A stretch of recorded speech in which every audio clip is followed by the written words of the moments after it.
Hi there, everybody. Thank you for joining us here today as we're going to spend a few minutes to talk a little bit about 529 college savings plans, but maybe more specific, talking about the Minnesota 529 college savings plan and what that would look like if you were to roll this out as an added workplace benefit. Do have to say a quick announcement here because we are recording this webinar today. So obviously today's date, October 4th, 2023. All information being discussed today is pertinent as of today. If you are watching this at a later date, it's always best just to double check all information is the same. But again, we are recording this on October 4th of 2023. Now, as far as what to expect for the next little while, the agenda is going to be pretty short, and with that, it's going to be pretty pertinent to you as an employer. So the agenda will go over three main issues. One is going to be just what the overall college landscape looks like today and why it would make sense to offer something like this. Then from there, we're going to spend just a couple of minutes talking about 529 plans. We do have another webinar that will go into much greater detail on explaining the ins and outs of 529 plans. So if you do have any questions about 529 plans, I would direct you to our consumer webinar, where again, there's going to be a lot more detail about 529 plans. But then from there, the last section of this webinar today will talk about what it would look like if you were to offer this as an added workplace benefit at your organization. So with that quick announcement out of the way, let's go ahead and talk about that college landscape. So one, it's important to remember that college has meant different things for different families throughout the years. If we were to look back on previous generations, it's important to remember that not everybody was expected to go to school. You know, if you look at, 100 years or so ago, typically if you came from a family of wealth, maybe you would go on and attend a school above, high school or whatnot. But it certainly wasn't the norm. As generations have gone on, though, it's become more and more expected that, once you have high school out of the way, you're going to go off and, go to some form of a higher education. So whether that's a technical school, community college, private, public, four-year schools, including even master's or doctorate programs. It's almost just expected today that one will go off and achieve some form of a higher education. But the question from there is, how do you pay for it? So I'd like to have this slide available for us to look at, just so we all know in today's dollars what the price of school is, obviously depending upon the various institutions you're looking at. Obviously, you can see there's quite a bit of diversity between the different types of institutions, whether you're looking at, a two-year school, in-state, out-of-state schools, even a four-year school. Thing to remember is, how are families paying for this? Obviously, paying for school is a lot like putting a puzzle together where there's going to be different pieces that you're going to be grabbing from to hopefully pay for that full college experience. Now, obviously, a big part of that is going to be any savings that you're going to be able to do as a family.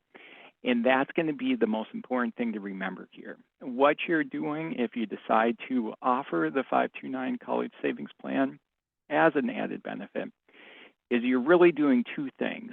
One, you're letting your families know that there is such a way in which you can save for future college expenses. But then two, obviously you're giving them that opportunity for them to not only open the 529 plan, but then start saving and start that journey for future college expenses. And hopefully we'll all achieve a better future with a better educated workforce. So that goes right into just what 529 plans are. So again, my goal here for the next couple of minutes here is just to briefly explain the big benefit the 529 plan is going to provide. And again, if you do have further questions there, obviously you can always feel free to reach out to one of us. Or we also do have a consumer-based webinar that will get into the ins and outs of the 529 plan. But at a very high level, the 529 plan is a way in which families can start saving for future college expenses. So in a nutshell, the way all the 529 plans work, once the account is open and established, a person would make after-tax contributions into the 529 plan. So that's probably one of the most important things to remember. It doesn't matter how that contribution is made, it's always done using post-tax or after-tax dollars. Now, once the contribution is made, the account owner will pick an investment option. So at that point, the funds will have the chance to grow tax deferred. What I mean by that simply is you're not paying taxes each year on any potential earnings. Everything is just going to stay right inside that 529 account. And then the big benefit will happen at the end. So when it's time to start paying for those qualifying college expenses, at that point you can take everything out completely tax-free, again, as long as it's used for a qualifying college expense. Now, there's quite a bit of flexibility built in with the 529 plans, and that starts with just how the accounts are structured. So most 529 plans are going to be open as what's called an individual ownership. So oftentimes, doesn't need to be, but oftentimes we'll have a parent will be going down as what's considered the account owner. And then the account owner is naming a beneficiary. So in the 529 world, the beneficiary is always going to be that future student. So again, often, doesn't need to be, but oftentimes we have a parent as the account owner, and then they're naming their child as the beneficiary. You could have, a grandparent saving for their grandchild.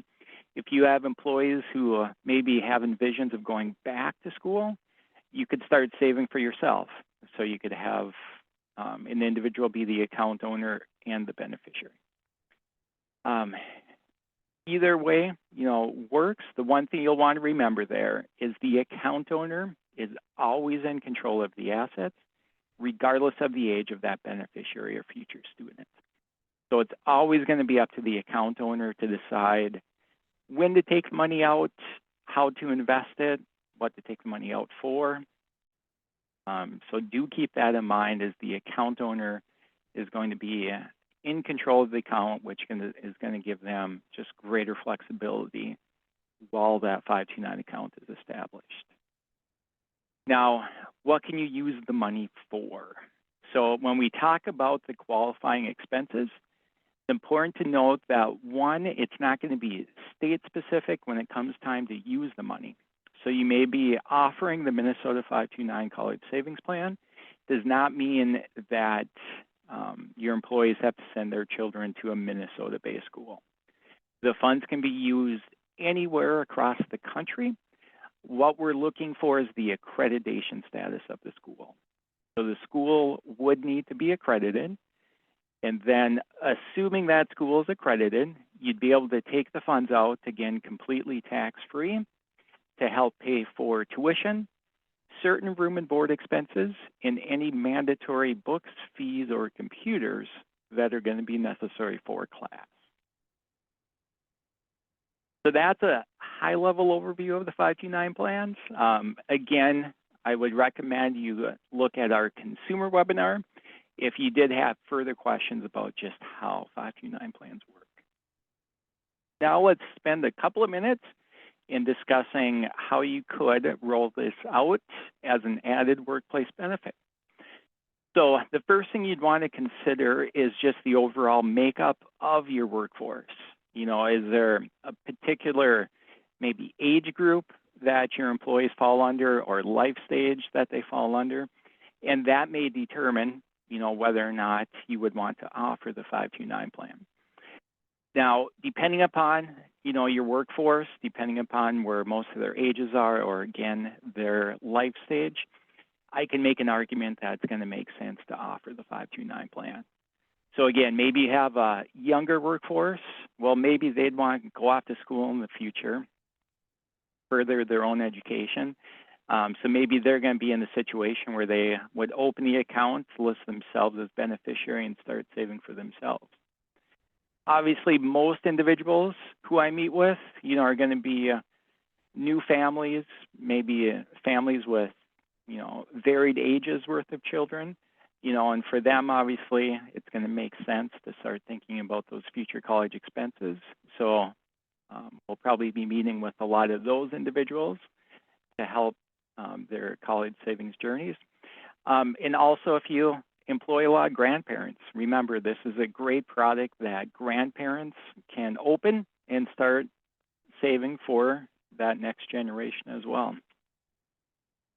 And in a world where we look to our employers for so many benefits, it just makes sense to offer something, again, for families to start saving for those future college expenses. Now, what's nice is this is a benefit that you would be able to offer your employees in a fairly easy manner and not overly complicated. So what do I mean by that? First of all, there's not going to be any cost for you as the organization to offer this as a workplace benefit. Again, this is the state of Minnesota's direct sold 529 plan. So what that means for you as an employer is more so than anything, what you're doing is you're helping us communicate that there is such a vehicle out there for families to save for those future college expenses. And because it's an after-tax contribution, there's no special reporting that you would need to do if you decided to do payroll contributions, and there's no contract that you would have to sign. And that kind of comes into the play where, maybe this is something you want to offer, but you're not sure how many employees would be interested in it. Makes no difference from our end whether or not you have one employee sign up for it or if you have 100. So it's really something that you're going to be able to customize to your employees. Probably the biggest decision one would need to make is if you wanted to offer payroll contributions. Many employers, I should say, from across the state do offer payroll contributions, but I do work with some organizations that find this to be an important benefit. They still want to promote it. They still want to make sure, obviously, families are aware of the program. But maybe they decide not to offer payroll contributions. Either one works just fine. Important thing to remember here, again, after-tax contributions. So it's really easy to establish the payroll contributions because it is that after-tax contribution. So this would really work no different than if you had an employee that went to your local bank or credit union, opened a savings account, let's say, and they started to send direct deposit funds into that savings account. It would work very, very similar here in the 529 plan, where we would be providing an account number, routing number, at which point then funds would come out of their paycheck to go directly into the 529 plan. And then from there, how you communicate that to your employees, obviously, whatever makes the most sense to you is what you would be able to do in this scenario. So we have people like myself that would be able to do webinars, to be on site if that would make sense, to do presentations. If you're doing benefit fairs, that's something that we can arrange to have us on site, or we can do all of that virtual as well. We also have brochures and flyers that we can have custom made as well to help promote this. Another thing too important too, I know we all have special benefit fair seasons. For many employees, that's going to be in that fall season. But just know that this is a benefit that you can offer at any time throughout the year.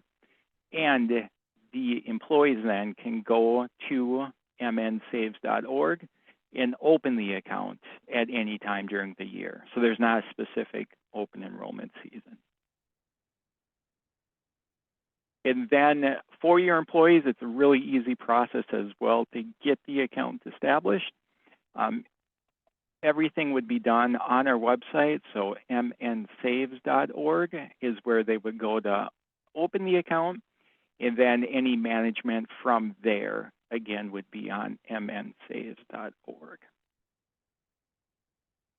So in wrapping up, again, please remember the biggest benefit that you're going to be able to do by offering the Minnesota 529 College Savings Plan to your organization is you're going to let those employees with children know that there is such a way that they can save for future college expenses, and they can save in such a way where it's tax efficient, just to make anything that they save to go that much further when it comes time to use the money. Now, if you have any questions after today, please do feel free to reach out to me. So this is obviously my direct phone number, email, and if you wanted to schedule a one-on-one appointment, you can follow this link right here to schedule a time, and we can sit down, answer any questions that you may have, and from there we can coordinate schedules and get a good plan in place to offer this to your organization. All right, so we have one more slide here with our disclosures, which if you give me 1 minute, I'm just going to read quickly, and then from there we can get to any questions you may have. So to learn more about the Minnesota College Savings Plan, its investment objectives, risk, charges, and expenses, please see the plan description at mnsaves.org. Read it carefully, check with your home state to learn if it offers tax or other benefits, such as financial aid, scholarship funds, or protection from creditors for investing in its own 529 plan. Investments in the plan are neither insured nor guaranteed, and there is the risk of investment loss. PIAA-CREF, Individual and Institutional Services, LLC, member FINRA, distributor and underwriter for the Minnesota College Savings Plan. All right, thank you for that, and now let's get to some questions. Thank you.